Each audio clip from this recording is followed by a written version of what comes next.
இன்னைக்கு sacred reflections 7வது episode. ரொம்ப ஒரு சக்தி வாய்ந்த கோவில் பற்றி நான் பேச போகிறேன். இந்த கோவில் பற்றி எல்லாருமே நம்ம தெரிஞ்சுக்கணும். கும்பகோணத்துலேருந்து 9 கிலோமீட்டரில் திருவிடை மருதூர்னு சொல்லிட்டு ஒரு ஊர் இருக்குது. அந்த ஊரில் மகாலிங்க சுவாமி சிவன் கோயில். ஸோ இந்த கோயிலோட இன்னும் 2 கோயில் சம்மந்தப்பட்ட கோயில்கள் இருக்குது. இது வந்து நீங்கள் ஒரு பகுதியாக எடுத்துக்கிட்டிங்கன்னா இது இடை, திரு இடை நடுப்பக்கம் கூட எடுத்துக்கலாம். ஸோ அதுக்கு மேலே ஸ்ரீசைலம் நம்ம கேள்விப்பட்டிருப்போம், மல்லிகார்ஜுன சுவாமி கோயில். அது தலையாகவும் இந்த கோயில் நடுப்பகுதியாகவும் கால் பகுதியாக திருப்புடை மருதூர்னு சொல்லிட்டு திருநெல்வேலி பக்கத்தில் இருக்கிற ஒரு கோயில். இந்த கோயில் 1000 வருஷத்துக்கு மேலே பழமையான ஒரு கோயில். நாயன்மார்கள் வார்த்தை சொல்கிறதுக்கே நம்ம புண்ணியம் பண்ணியிருக்கணும். இந்த நாயன்மார்கள் முக்கியமாக 4 பேர்: அப்பர், சுந்தரர், திருஞான சம்பந்தர், மாணிக்கவாசகர். இவங்க எல்லாமே வந்து இங்கே பாடியிருக்காங்க. இந்த கோயிலும் ஒரு போர்ட்டல், இதுவும் ஒரு மெட்டாஃபிசிக்கல் பிளேஸ். இது வந்து வெறும் ஒரு பில்டிங்கோ கட்டிடம் கிடையாது. அதுக்கு மேலே ஒரு சக்தி வாய்ந்த ஸ்தலம். எனர்ஜி ஓட்டெக்ஸ், நான் எப்பயுமே யூஸ் பண்ணுற அந்த வார்த்தை. இது வந்து ஒரு காஸ்மிக் எனர்ஜி ஓட்டெக்ஸ், மையப்புள்ளி நீங்கள் எடுத்துக்கலாம். இந்த மாதிரி கோயில்கள் அந்த காலத்தில் சித்தர்கள் ஆராய்ச்சி பண்ணி மையப்புள்ளியை கண்டுபிடிச்சி உருவாக்கப்பட்ட விஷயம்தான் இது. நம்ம உடம்புக்கு என்ன தேவைன்னு நம்ம சாப்பிட்றோம் இல்லையா, தெரிஞ்சு. இந்த மாதிரி உடம்புக்குள்ளே கண்ணுக்கு தெரியாத விஷயங்கள் நிறையா இருக்குது. நாடிகள் இருக்குது, சக்கராஸ் இருக்குது, எல்லாத்துக்கு மேலேயும் உங்கள் ஆன்மா இருக்குது. இவ்வளோ விஷயங்களுக்கு என்ன தேவைன்றது தெரிஞ்சு தான் சித்தர்கள் இந்த மாதிரி கோயில்களை உருவாக்கியிருக்காங்க மக்களோட நல்லதுக்காக. இங்கே இருக்கிற லிங்கம், சிவலிங்கம் பெயர் மகாலிங்க சுவாமி. ரொம்ப ஒரு சக்தி வாய்ந்த ஒரு லிங்கம். ஒரு லிங்கமும் உருவாக்கப்படுறது ஒரு தன்மையோட. இங்கே இருக்கிற லிங்கத்தோட சக்தி ஒளித்தன்மை. நான் எப்பயும் சொல்கிற மாதிரி உங்கள் உடம்பை இந்த கோவிலுக்குள்ளே கொண்டு வந்துட்டு போங்க. உங்களுக்கு ஆன்மீகம் புரிய வேண்டாம், ஆழமான விஷயங்கள் நிறைய புரிய வேண்டிய அவசியம் இல்லை. ஆனால் உங்கள் ஆன்மாக்கு என்ன தேவை, உங்கள் வாழ்க்கைக்கு என்ன தேவைன்றது அந்த இறை அருள், அந்த சக்திக்கு தெரியும். அது உங்களுக்கு கிடைக்கும். ஏன்னா மனுஷங்க முக்கால்வாசி நேரம் தேடல்கள், சின்ன தேடல்கள்லேயே மாட்டிக்கிட்டு காசு, பணம், உறவுகள், நான் தப்பு சொல்ல, அதுவும் வேணும். ஆனால் அதில் மாட்டிக்கிட்டு முழிக்க வேண்டிய அவசியம் இல்லை. இது எல்லாத்துக்கும் மேலேயும் உயர்ந்த தன்மை இறைத்தன்மை. அந்த இறைத்தன்மை நீங்கள் உணர்வீங்க. அது உங்களுக்குள்ளேயே இருக்குது, ஒரு மனுஷனுக்குள்ளேயும் இருக்குது. அதை உணர்கிற தருணமாக இங்கே இருக்கிற அந்த ஒளி லிங்கம் மகாலிங்க சுவாமி புரிய வைப்பார். புரியும். இந்த உடம்பு நம்ம இல்லை, இந்த மனசும் நம்ம இல்லை. இதுக்கு மேலே ஒரு விஷயம் இருக்குது, அதுதான் நம்ம. அந்த அடிப்படை புரிதல், உணர்தல் இந்த மாதிரி சக்தி வாய்ந்த இடங்கள்ல உங்களுக்கு வரும். எல்லாருமே மனசு நிம்மதிக்காக கோயில் போகணும்னு சொல்கிறாங்க. போங்க, தப்பு இல்லை, மனசு நிம்மதி கிடைக்கும். ஆனால் மனசுக்கு மேலே அப்பாற்பட்ட விஷயங்கள், அமானுஷங்கள், அந்த வார்த்தைகள் நான் திருப்பி சொல்கிறது வந்து இந்த பிரபஞ்சமே உங்களுக்கு கிடைக்கும்னு எடுத்துக்கலாமே நீங்கள். ஸோ அந்த இறைத்தன்மை உணர வைக்கிற, நீங்களும் ஒரு கடவுள் தான் அப்படின்ற ஒரு தன்மையை உணர வைக்கிறதுக்கு இந்த மாதிரி ஸ்தலங்கள் உதவியாக இருக்கும். ஸோ இந்த மாதிரி கோவில்கள், லிங்கங்கள் நம்ம ஊர்லேயே, நம்ம நாட்டிலேயே இருக்கிறதுனால இதோட தன்மை நமக்கு தெரியறதில்ல. ரொம்ப ஈஸியாக எடுத்துக்கிறோம். அதாவது ஃப்ரீயாக எது கிடைச்சாலும் விலை தெரியாதுன்னு சொல்லுவாங்க இல்லையா. ஸோ அந்த மாதிரியான விஷயங்கள் தான் இது. இவ்வளோ சக்தி வாய்ந்த இடங்கள் உருவாக்கப்பட்டு வச்சது காரணமே மக்கள் நல்லா இருக்கணும், மக்கள் வாழ்வியல் முறைகள் நல்லா இருக்கணும். எல்லாத்துக்கும் மேலேயும் அந்த முக்தி,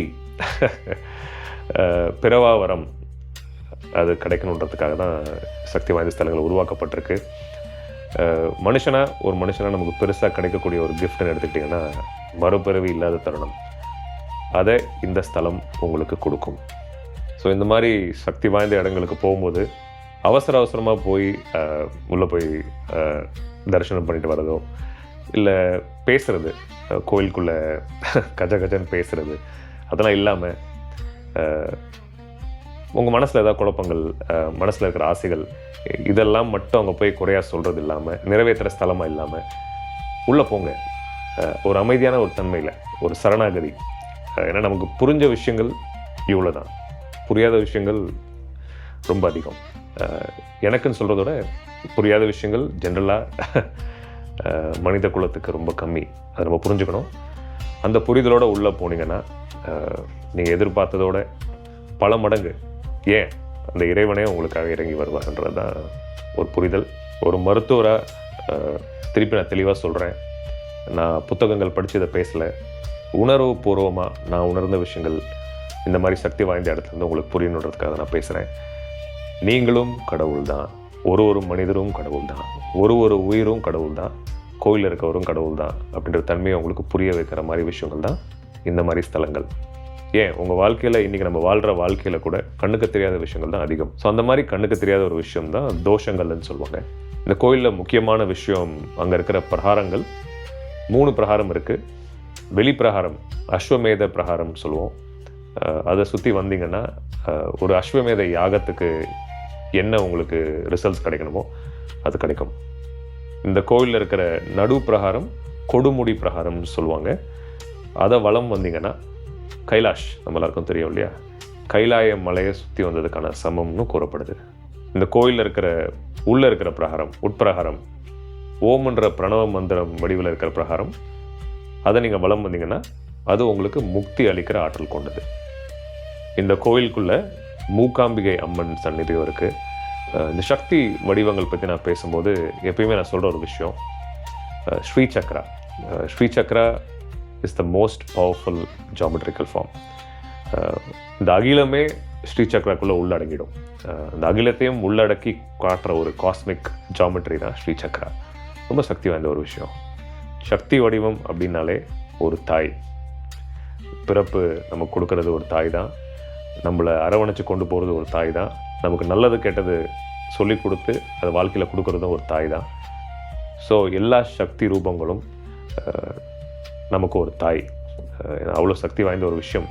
எந்த பேர் வேணாலும் நீங்கள் வச்சுக்கோங்க. எல்லா சக்தியோட பாட்டம் லைன் இஸ் மதர்லினஸ்.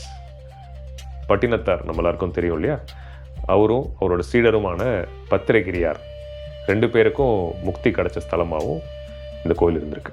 ஒரு மருத்துவராக இந்த சேக்ரெட் ரிஃப்ளெக்ஷன்ஸ் நான் பண்ணுற காரணமே உங்கள் வாழ்க்கையை நல்லா இருக்கணும், வாழ்க்கையோட புரிதல், அடிப்படை புரிதல் நமக்கு தெளிவாக இருக்கணும் அப்படின்ற ஒரு முக்கிய காரணத்துக்காக தான்.